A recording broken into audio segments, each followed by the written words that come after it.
I'm going to show you how to start a sourdough starter, and it's very simple. All you need is 1 teaspoon, or roughly half a teaspoon. It really doesn't matter. You can use much less than this if you want, and that goes in there.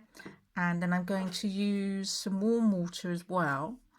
And all I've done here is I've taken some water from the kettle and mixed it with a little bit of cool tap water.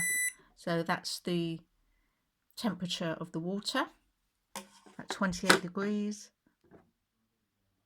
And I'm going to take a teaspoon of water, mix it together.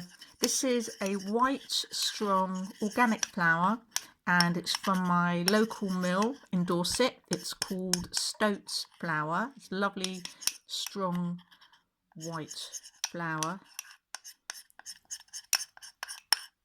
And just going to mix it together, and that's it.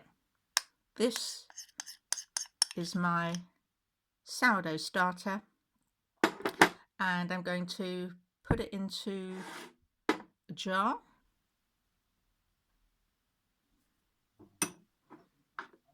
And I'm going to take the temperature, because the temperature is important here.